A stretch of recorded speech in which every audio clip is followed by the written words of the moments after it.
চোরেরা রাস্তা করবে না।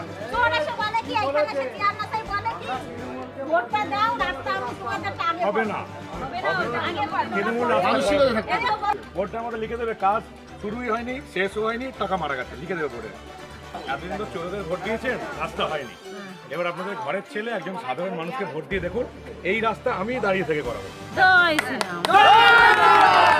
রাস্তা নির্মাণের বোর্ড বসেছে পাড়ায়, কিন্তু রাস্তার হদিশ নেই।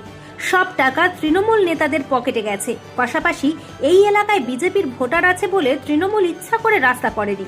বিস্ফোরক মন্তব্য বিজেপি প্রার্থী মানব গুহর। আজ মেমারি বিধানসভার পারিজাতনগর এলাকায় প্রচারে আসেন বিজেপি প্রার্থী মানব গুহ। ওই এলাকায় জলজল করছে আমাদের পাড়া আমাদের সমাধান প্রকল্পের পোস্টার। সেখানে কত টাকা বরাদ্দ লেখা আছে, কিন্তু এখনো রাস্তার দেখা পায়নি এলাকাবাসীরা। 80 টাকার রাস্তা নির্মাণ হয়ে গেছে, 2 মাস আগে সাইনবোর্ড টাঙিয়ে দিয়েছে। এই সেই রাস্তা, এই জন্যই এনেছি এই রাস্তাটা।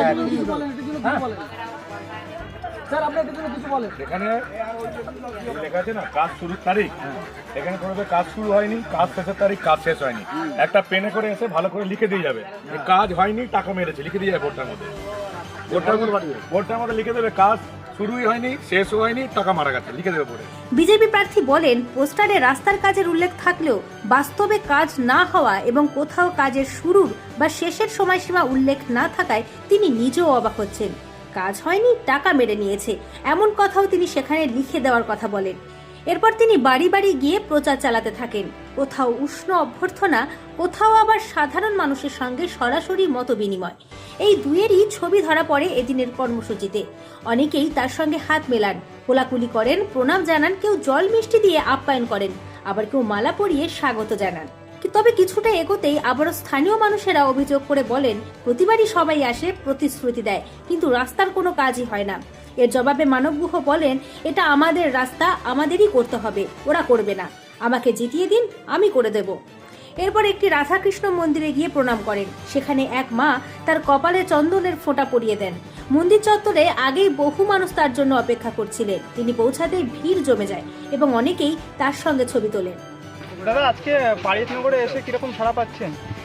এই তো প্রচুর মানুষের সাড়া পাচ্ছি, প্রচুর মানুষ, মানে যেখানে যেখানে যাচ্ছি, যে বাড়িতে ঢুকেছি, তারাই আশীর্বাদ করছে এবং তারা একেবারে সিদ্ধান্ত নিয়ে নিয়েছে যে পারিজাতনগর তো বটেই, গোটা মেমারি বিধানসভাতেই পদ্মফুল ফুটছে।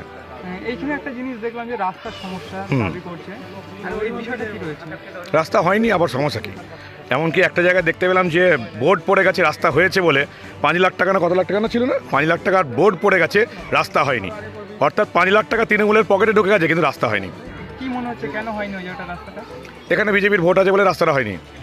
যেহেতু এখানে বিজেপি ভোট পায়, সেজন্য ইচ্ছা করে বদমাইশি করে তৃণমূল এখানে রাস্তাটা করেনি।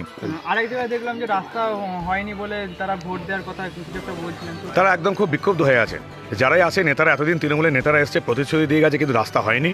তারা সেটা আমাকে বললো, আমি প্রতিশ্রুতি দিয়েছি যে আমি যদি বিধায়ক হই, মেমারি মানুষ আমাকে তো জেতাচ্ছে, আমি বিধায়ক হওয়ার পর এই জিনিসগুলো একেবারে লিস্ট অনুযায়ী করবো, যে কোথায় কোথায় রাস্তাগুলো এরকম আধা কাঁচা হয়ে গেছে এবং যেখানে বিজেপি ভোট পেয়েছে বলে রাস্তাগুলো হয়নি, অথচ রাস্তার বোর্ড পড়ে গেছে, এইগুলো খুঁজে বার করতে হবে যে এই বোর্ডের টাকাটা কত টাকা গেল, কার পকেটে গেল, এগুলোকে খুঁজে বার করতে হবে এবং যেগুলো রাস্তার কাজ হয়ে গেছে বলছে, সেই রাস্তার কাজগুলো আগে করতে হবে।